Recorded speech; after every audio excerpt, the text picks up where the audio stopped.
magazine pluriel. Juliette Kamde. Bienvenue à tous dans cette édition. D'abord, les titres.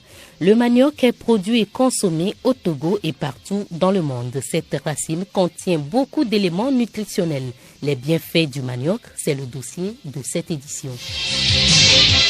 Les longues tresses sont tendance en ces moments. Les porter peut rendre belles, mais cela comporte également des risques. Les dirigeants africains critiquent Israël pour son offensive militaire sur la bande de Gaza et appellent à un cessez-le-feu au sommet du mouvement des non-alignés à Kampala, en Ouganda. Rubrique invité, le juge Tagbi Kofi nous éclaire sur le rôle des maisons de justice au Togo. Les autres rubriques, vous les connaissez, il s'agit des échos du palais, les sports et la revue de presse.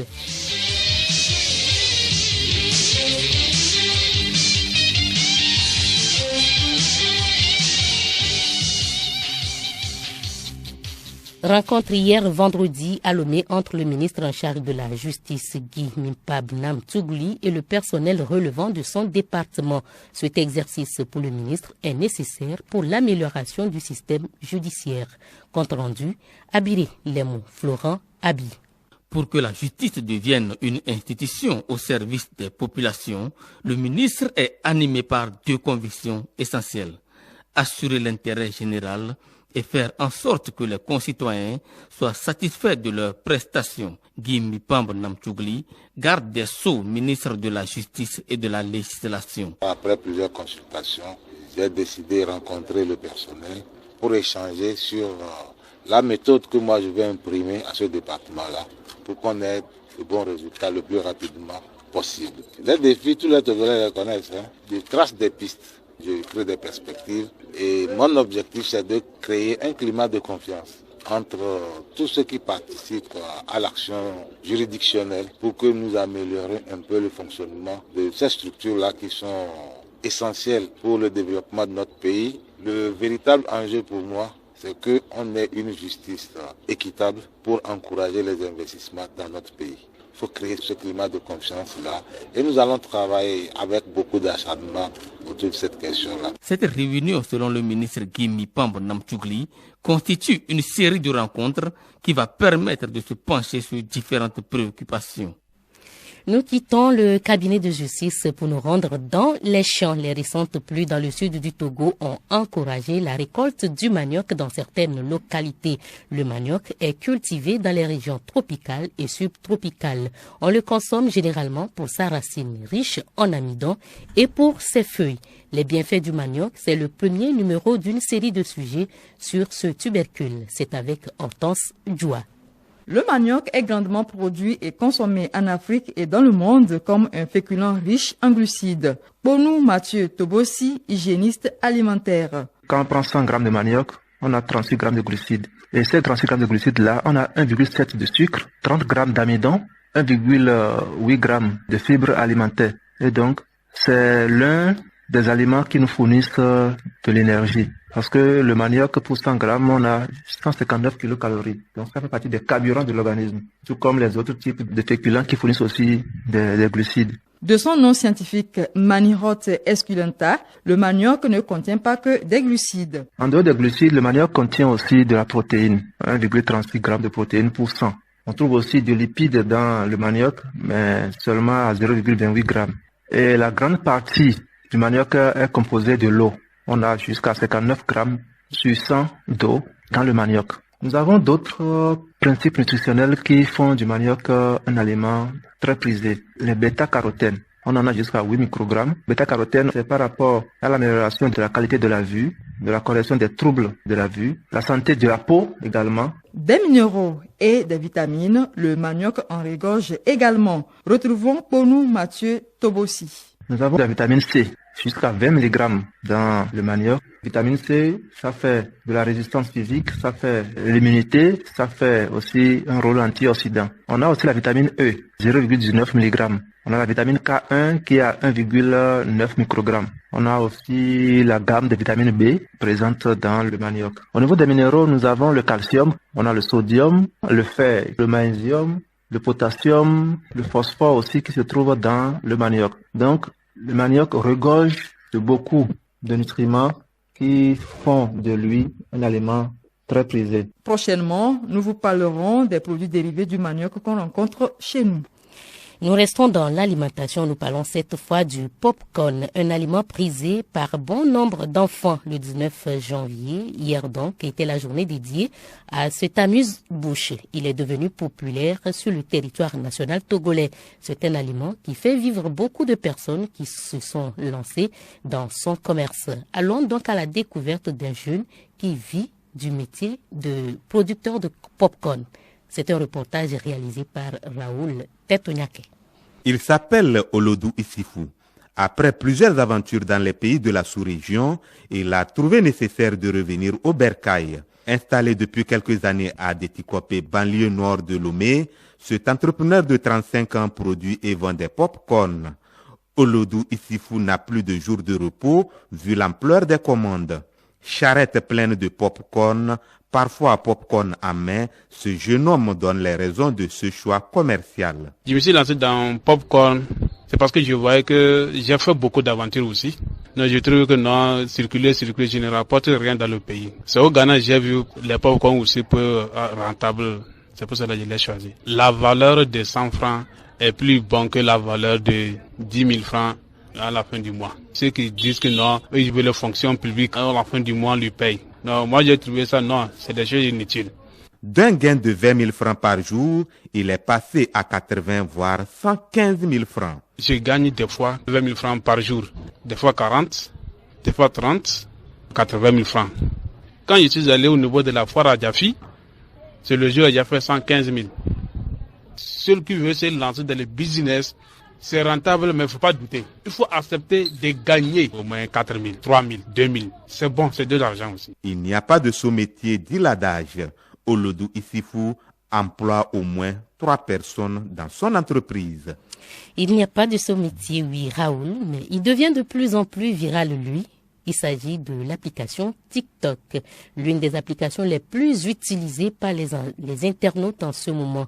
Hormis le divertissement et les avantages que peut procurer cette appli, certains dérapages sont constatés sur ce réseau social. Quels sont donc les inconvénients et les avantages de TikTok, suivant ce magazine que nous propose Abiré Lemon. Tête plongée dans les smartphones, sourire aux lèvres, rire aux éclats, discussion sur un sujet donné. C'est la posture qu'adoptent souvent les utilisateurs de TikTok, et ce à longueur de journée. Que pensent les uns et les autres de l'application TikTok? Quelques réactions. C'est une application qui nous permet de découvrir beaucoup de choses. En regardant TikTok, on voit certaines choses qui sont en train de faire là-bas. Si tu t'assieds sur TikTok, tu ne vas rien faire. Moi, je vois que cette application a dénaturé notre monde. C'est une application qui pouvait nous aider à faire des réalisations. Mais certains pensent que cette application est faite pour faire de n'importe quoi. Il y a certains détails qu'on doit voir, des choses qui traînent sur TikTok que les enfants voient. Moi, quand je vais sur TikTok, il y a des moments, c'est pour apprendre. Il y a des moments, c'est pour me déstresser. Il y a des moments où c'est pour nourrir mes yeux physiquement. À cause de followers, beaucoup d'abonnés, faire des directs. D'autres, c'est pour danser, se dénuder sur TikTok. D'autres, dans leur foyer, ils oublient carrément leurs responsabilités. Et c'est sur TikTok. Maintenant, ce n'est plus dessin animé pour les enfants. Les vidéos sur TikTok. Et on laisse l'enfant seul avec le téléphone. Franchement. Au-delà du divertissement, TikTok est un réseau profitable, selon Dr Chonda Masamaïso, psychologue de l'éducation. TikTok regorge de beaucoup d'avantages. Il propose des astuces pour le quotidien, des bons plans pour gagner de l'argent, des inspirations d'aménagement pour sa maison, des idées de tenue, des idées de marketing pour lancer un business et un e-commerce. Ilas Ouro, la trentaine, passe assez de temps sur TikTok, mais pour la bonne cause, gagner son pain quotidien. Je vends des habits, des robes. Je vends aussi l'INAM. C'est très intéressant quand les gens commencent à vous connaître. J'ai pas de boutique. Tous mes articles sont à la maison. Je fais des livraisons. J'étais la première personne à commencer par faire le live des INAM. Et ça marche bien. Un moyen de distraction devenu une addiction, TikTok a pris une autre tournure. Retrouvons la psychologue. Comme tout réseau social, TikTok peut être source de nombreux problèmes, surtout chez les jeunes et les adolescents, voire les enfants. L'addiction. Le fait de passer trop de temps sur les réseaux peut affecter la santé mentale des plus fragiles. En effet, nombreuses sont les vidéos qui visent à critiquer, dénigrer ou ridiculiser autrui. Ainsi, les travaux ont montré que les réseaux sociaux entraîneraient l'accroissement de l'anxiété, de la dépression, de la solitude et des pensées suicidaires. TikTok, ce réseau social chinois, a conquis en moins de 10 ans plus de 1,2 milliard d'utilisateurs. À Biré, elles sont aussi tendance. Les longues tresses. Porter une longue tresse en circulation peut présenter des risques potentiels d'accident. Ces risques à découvrir dans ce reportage de Monique Odoudou avec la voix de Angèle Routondi. Nous sommes ici à Kakaveli où vient de se produire un accident causé par les tresses. Les riverains encerclent le passager et le conducteur. Nous pouvons constater les tresses qui sont piégées dans les rayons de la moto.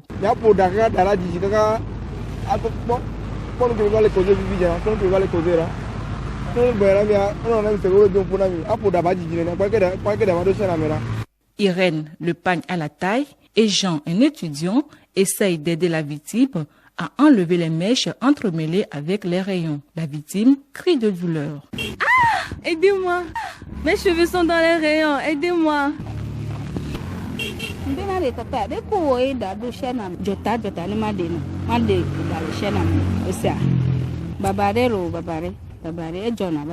Émile Mazamesso, moniteur, ne tarit pas de conseils pour éviter de se retrouver dans cette situation. Aujourd'hui, la vie coûte cher. C'est pour vous conseiller des mèches que vous faisiez. Vous avez fait beaucoup attention pour que ces mèches ne rentrent pas dans les rayons des engins. Quand ça rentre, c'est un danger. Mais je ne souhaite pas que ce danger-là vous arrive. Quand vous voulez monter sur l'engin, mais protégez au moins les tresses pour que ça ne rentre pas dans les rayons. Et c'est mieux que vous faisiez beaucoup d'attention. Les tresses trop longues peuvent être la cause des accidents. Faisons donc attention à la longueur de nos tresses.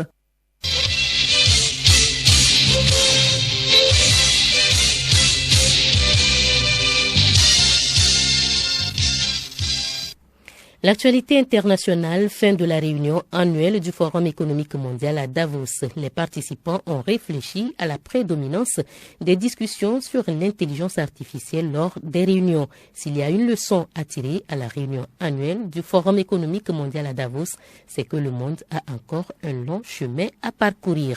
Des conflits en Ukraine et au Moyen-Orient, aux soupçons selon lesquels les chefs d'entreprise et les génies de la technologie cherchent à tirer profit de la substitution des travailleurs par l'intelligence artificielle. La confiance est clairement en pénurie. La réunion annuelle offre une prise de pouls annuelle des mentalités des décideurs de premier plan et cette année ne faisait pas exception. Les dirigeants africains ont critiqué hier Israël pour son offensive militaire sur la bande de Gaza lors du sommet du mouvement des non-alignés qui se tient à Kampala en Ouganda. Ils appellent à un cessez-le-feu. Comme en 2019 en Azerbaïdjan, la question palestinienne était au cœur des discussions lors de ce 19e sommet des non-alignés. Créé en pleine guerre froide, le mouvement des non-alignés est le deuxième plus grand groupe de pays après les Nations Unies. Présidé actuellement par l'Ouganda, il compte 120 représentants qui ont débattu durant 5 jours de l'insécurité alimentaire, du changement climatique et de questions économiques. Le Kenya annonce son intention de mettre fin à un accord pétrolier de gouvernement à gouvernement conclu avec l'Arabie Saoudite et les Émirats Arabes Unis, invoquant des problèmes de distorsion de change. Cette décision a été donc prise dans le cadre des efforts du gouvernement pour atténuer les risques financiers auxquels sont confrontés les acteurs du secteur privé soutenant les installations pétrolières. Le Trésor national du Kenya a souligné le risque accru auquel font face les financiers du secteur privé dans le cadre de cet accord et a réaffirmé son engagement à adopter des solutions de marché privé dans le secteur de l'énergie. Cette décision a également été saluée par le Fonds monétaire international FMI, qui a reconnu dans son dernier rapport national des distorsions sur le marché des changes, le risque accru de refinancement pour le financement du secteur privé et l'engagement ferme du gouvernement à adopter des approches basées sur le marché privé dans le secteur de l'énergie. Tout de suite, la rubrique Invité. Rapprocher la justice des citoyens, c'est le but de la création des maisons de justice. Ces établissements jouent un rôle essentiel en offrant des services juridiques de proximité, encourageant la médiation et la conciliation pour résoudre les litiges locaux. Au Togo, on dénombre 16 maisons de justice. Nous recevons pour vous aujourd'hui le juge Tagbe Kofi, magistrat et directeur de l'accès au droit et à la justice. L'entretien est conduit par Nabara Nafara Noudar. Monsieur Tagbe Kofi, bonjour. Bonjour. Qu'est-ce qu'une maison de justice? Avant de toute chose, permettez-moi de vous remercier. La maison de justice est une structure non juridictionnelle qui se situe à mi-chemin entre juridiction et les structures traditionnelles de règlement de litige. C'est en somme une structure de proximité ayant pour mission de régler à l'amiable les petits litiges et de fournir une information juridique aux usagers, c'est-à-dire ceux qui visitent ces maisons de justice. Nous avons dit tout à l'heure que ce sont des structures de proximité. Cette proximité est due à un certain nombre d'éléments. Vous venez d'évoquer la proximité qui peut être expliquée par des éléments. Lesquels? D'abord, il y a la proximité spatiale, géographique. Donc, ces structures sont créées au plus près de la population. Des structures qui sont délocalisées et qui sont créées au plus près de la base. Le second élément, c'est la proximité temporelle, c'est-à-dire la durée de règlement des litiges. Très souvent, en tant que journaliste, la justice est très souvent critiquée sur la durée des procédures. Mais ici, au niveau des maisons de justice, c'est dans un bref délai et ce délai, c'est en termes de jours. Troisièmement, on peut parler de la proximité humaine. Au niveau des maisons de justice, la procédure est centrée moins sur la sanction, mais l'homme au centre. En clair, c'est une procédure inclusive, demandant aux parties de s'entendre. Donc, on peut aussi surnommer cette justice une justice de dialogue. Parce que celui qui anime la maison amène les parties à s'entendre, à aller à un accord. Donc, il n'y a pas de sanction. L'autre élément, le quatrième, c'est la proximité juridique. Généralement, devant les juridictions, c'est le droit moderne qui est appliqué. Mais au niveau des maisons de justice, il y a une conjugaison des deux. Il y a le droit moderne et les us et coutumes du milieu, des parties qui sont en présence, je dirais leur pratique. Et le dernier élément qu'on peut citer, qui n'est pas des moindres, c'est la proximité linguistique.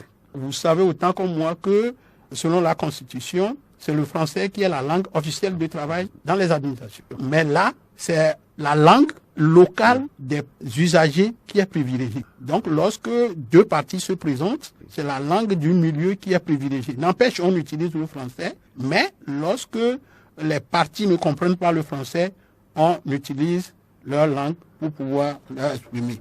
Monsieur Tagbe, y a-t-il une différence entre juridiction et maison de justice? Oui. La juridiction est animée par des juges et la juridiction est appelée à rendre une décision, à dire, au vu des éléments qui lui sont présentés, des faits, qui a raison, qui a tort. Donc le résultat attendu ici, c'est une décision de justice, tandis que dans la maison de justice, il y a une caractéristique essentielle. D'abord, c'est que c'est la gratuité. La procédure est totalement gratuite. Vous ne déboursez aucun centime. Tout est pris en charge par l'État. Donc, cette maison est animée par des médiateurs. Ce n'est pas juge, mais des médiateurs. Et le résultat attendu ici, c'est un accord par le biais de règlements amiables, d'où le nom des médiateurs conciliateurs. Pourquoi la création d'une maison de justice? Merci bien. C'est une question fondamentale parce que beaucoup de gens ne comprennent pas pourquoi on crée des maisons de justice alors qu'il y a des juridictions. Il faut dire que cette question recèle deux parties. D'abord, les difficultés d'accès à la justice et ensuite les objectifs attendus de la création de la maison de justice. S'agissant du premier volet, relevons que la création des maisons de justice résulte d'un triple constat. D'abord, il y a la distance entre les juridictions et les citoyens. À ce sujet, il faut faire observer que l'accès à la justice pour la population est l'une des préoccupations majeures des gouvernants du pays. Il s'agit de permettre donc à tout citoyen, quel que soit l'âge, le sexe, son milieu de vie, de pouvoir connaître ses droits et lorsque ces droits sont violés, il puisse les faire défendre ou bien se défendre devant les juridictions. Donc pour ce faire, les gouvernants ont créé des juridictions classiques sur toute l'étendue du territoire. Pour mémoire, je peux vous dire que en dehors de la Cour suprême et des 2 cours d'appel, il y a une trentaine de juridictions au Togo. 30 juridictions dans 30 préfectures sur 39. Cela étant, il y a eu cette création, mais il restait qu'aujourd'hui, il y a des difficultés. C'est-à-dire, pour qu'un citoyen puisse saisir une juridiction, il doit parcourir des kilomètres pour pouvoir aller à saisir cette juridiction. Ce qui ne facilite pas un accès équitable à la justice. Ça, c'est le premier constat. Le second constat, c'est lorsque les justiciables bravent la distance, ils vont saisir la juridiction, ils sont encore face non seulement à la durée, mais à la complexité de la procédure. Le troisième constat, c'est le coût des procédures. Bien sûr, il est dit que la justice est gratuite, mais le justiciable est obligé de payer un certain nombre de frais, comme les frais d'assignation, les frais d'enregistrement des décisions de justice, les frais d'avocat, huissier et autres, comme nous le disions, ce qui fait que ces aléas ne permettent pas à certains de pouvoir saisir la justice, ce qui a amené le chef de l'État, le 3 janvier 2018, dans un discours, de décider de la création de ces maisons de justice pour que les petits litiges, du moins les litiges de la vie quotidienne, soient réglés de façon amiable et gratuitement, et que les citoyens aient à disposition, à proximité, ces juridictions-là. Cela étant, ces juridictions, dans leur fonctionnement, contribuent d'abord à désengorger les juridictions classiques. Cela contribue aussi à préserver l'ordre public, la cohésion sociale et, par voie de conséquence, la paix, facteur de développement. Alors, qui anime ou dirige les maisons de justice? Ceux qui animent les maisons de justice, il peut s'agir d'un juge professionnel, mais à la retraite. Il peut s'agir d'un commissaire à la retraite. Il peut s'agir d'un préfet à la retraite qui connaît le droit, qui a l'expérience. Et l'un des critères fondamentaux, c'est aussi que celui-là soit du milieu dans lequel se situe la maison de justice. Parce que nous avons dit tout à l'heure qu'il faut connaître les us et coutumes, la pratique du milieu. Donc il faut nécessairement qu'il soit du milieu pour pouvoir maîtriser la coutume et la pratique du milieu. Monsieur Tagbé, combien de maisons de justice dénombre-t-on aujourd'hui au Togo? Au départ, ces maisons de justice, c'était 4 en 2018. Au jour d'aujourd'hui, il y en a 16 sur toute l'étendue du territoire. Lorsqu'une même affaire est portée devant le tribunal civil et pénal, que doit faire alors la maison de justice dans ce cas? Si la maison de justice est saisie d'une affaire civile et que l'affaire est portée devant une juridiction pénale classique, la maison de justice ne peut que surseoir à statuer, ou bien même que ce soit l'inverse. Dans tous les cas, lorsque une affaire est pendante devant une juridiction classique, la maison de justice doit surseoir ou bien référer, c'est-à-dire demander aux gens, à ceux qui sont venus vers elle, d'aller vers la juridiction classique. Monsieur Tagbé Kofi, directeur de l'accès au droit et à la justice, merci. Merci à vous, Nabara Nafaranoudar. C'est bien clair, les maisons de justice ont été créées dans un programme d'appui aux populations vulnérables. Les maisons de justice désengorgent les juridictions. Ces dernières pourront mieux prendre en charge les grandes affaires, les crimes, comme dans ce numéro de Écho du Palais. Le nommé Marcelin Anago est condamné à 20 ans de réclusion criminelle et au paiement d'une somme de 2 millions de francs CFA à titre de dommages et intérêts à Madame Kani Ayoko. Marcelin est inculpé pour avoir détruit par incendie l'habitation de Ayoko. Ceci par pure jalousie. Des précisions avec Hélène Assabi. Le sieur Marcelin vivait en concubinage avec la nommée Ayoko depuis 4 ans au moins. Ils s'entendaient bien jusqu'au jour où l'inculpé Marcelin a surpris sa concubine avec un autre homme. Les malentendus ont alors commencé dans leur vie de couple. Ainsi, dans la journée du jeudi 12 décembre 2019, Marcelin s'est rendu chez Dame Ayoko pour ramasser ses effets. En quittant le domicile, il emporte le téléphone portable de cette dernière qui lui avait acheté, ce en son absence. Ayant constaté la disparition de son téléphone portable, Ayoko, accompagné de 4 amis, est allé au domicile de Marcelin pour le lui réclamer. Suite à une vive altercation, Marcelin finit par restituer le téléphone.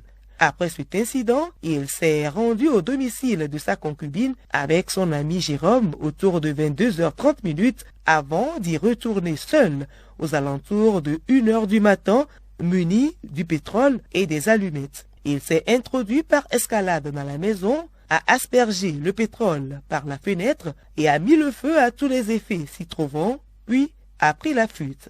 Le constat fait lors de l'enquête préliminaire montre clairement la chambre complètement calcinée avec son contenu, à savoir des pagnes, des effets vestimentaires des enfants et de la victime, des ustensiles de cuisine, les pièces de naissance, les meubles, un matelas, des carnets d'épargne et de tontine et une somme de 37 000 francs CFA.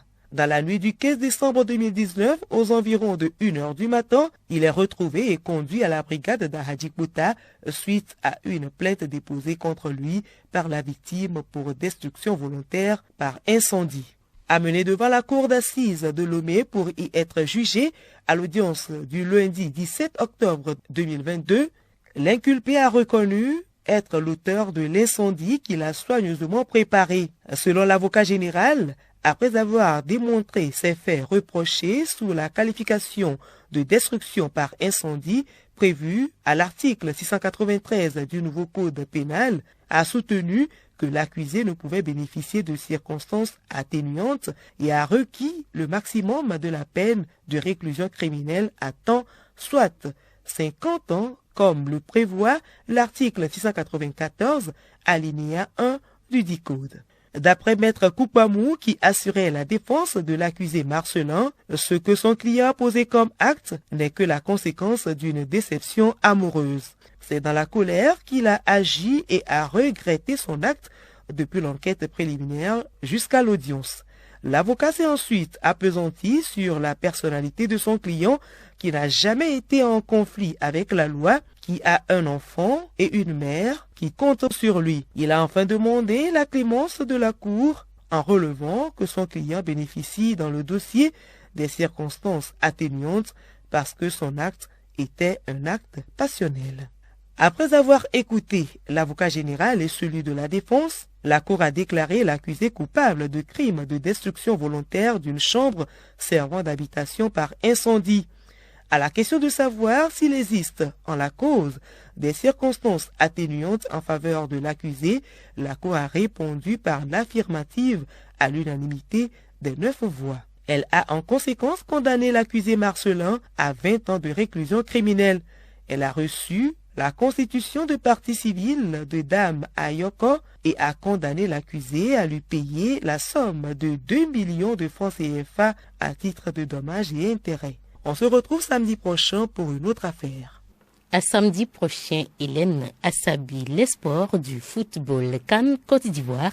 La deuxième journée oppose ce samedi dans le groupe D la sélection algérienne aux étalons du Burkina Faso pour une place en 8e de finale. Angolais et Mauritaniens chercheront les points du jour pendant qu'un duel de rapaces se tiendra entre Maliens et Tunisiens. Les sports, c'est avec Kilim Poyodé. Auréolé de leur victoire sur la Mauritanie, le Burkina Faso a une ascendance psychologique sur une sélection algérienne très mal embarquée dans cette compétition. Djamel Belmadi et ses poulains chercheront à se relancer face à une sélection burkinabé qui voudra enchaîner pour garantir sa place en 8e de finale. L'Angola n'est pas loin d'une qualification pour la seconde phase. Après avoir désillusionné les Algériens, la savane ivoirienne sera débroussaillée ce soir car la vitesse sera au rendez-vous entre les antilopes mauritaniennes et panthères angolaises, le tout dans une couleur noire vive.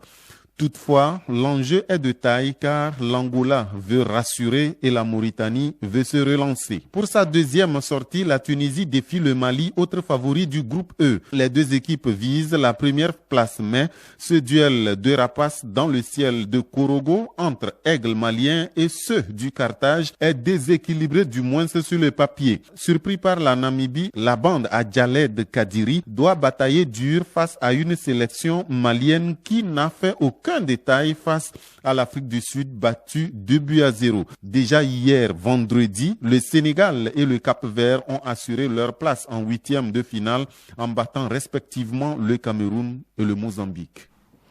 Ça fait couler beaucoup d'encre et de salive cette semaine. Le retour de Pascal Bodjona aux affaires. La revue de presse Léontine Atogima.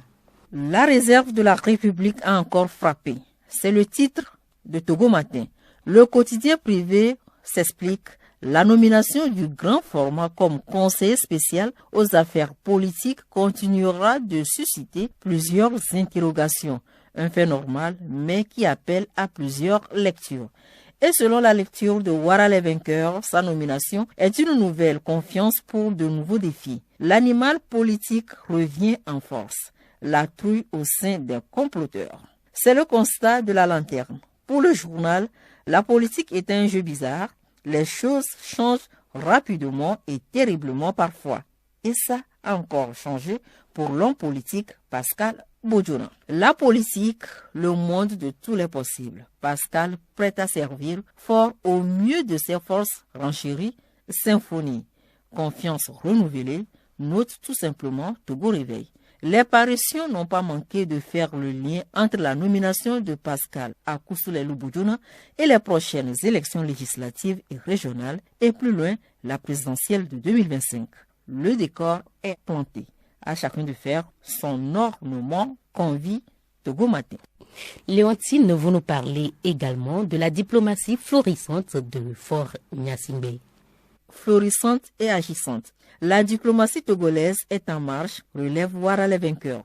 Le Togo ne ménage aucun effort pour maintenir de bonnes relations de coopération avec les pays du monde grâce au leadership de Fort et Sozimna Gnassingbé, rapporte le journal. Les retombées, le chef de la diplomatie chinoise, Wang Yi, a foulé le sol togolais. La Chine et le Togo passent en revue leur coopération, mentionne l'éveil de la nation à sa une.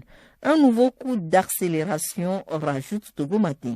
Le grand quotidien national pointe l'excellente relation diplomatique entre les deux pays depuis 1972. Le Mauritanien Mohamed Ould Cheikh El Ghazouani a également visité le Togo cette semaine. Pourquoi la Mauritanie? La question est de Ouattara les vainqueurs. Pour la paix et la sécurité en Afrique de l'Ouest et dans le Sahel, répond le dialogue. Des questions qui constituent le cheval de bataille du numéro 1 togolais et qui lui a d'ailleurs permis de conduire au plan régional une diplomatie bien payante. Son attachement à la paix et à la stabilité des États est gage de quiétude pour les populations, précise l'hebdomadaire. Et relever les défis sécuritaires, les forces armées togolaises ont réaffirmé leur engagement au chef de l'État lors du grand rapport annuel, écrit le libéral. Forces armées républicaines et patriotes, toujours sur la brèche derrière le chef des armées, exalte l'union pour la patrie.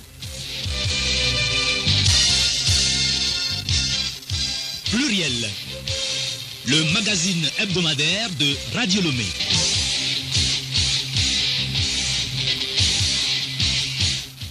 Merci de nous avoir suivis. Le journal magazine Pluriel de ce samedi s'achève. Merci à Joël Eklo à la manette technique et à Hortense Djoua à la réalisation. Le rappel des titres. Le manioc est produit et consommé pour sa racine riche en amidon. Le manioc contient beaucoup d'éléments nutritifs bons pour l'organisme. Les longues tresses sont tendance, mais les porter peut rendre belles et comportent également des risques. Les dirigeants africains critiquent Israël pour son offensive militaire sur la bande de Gaza et appellent à cesser le feu au sommet du mouvement des non-alignés à Kampala, en Ouganda. En rubrique invité, le juge Tagbi Kofi nous a éclairé suffisamment sur le rôle et les objectifs des maisons de justice au Togo.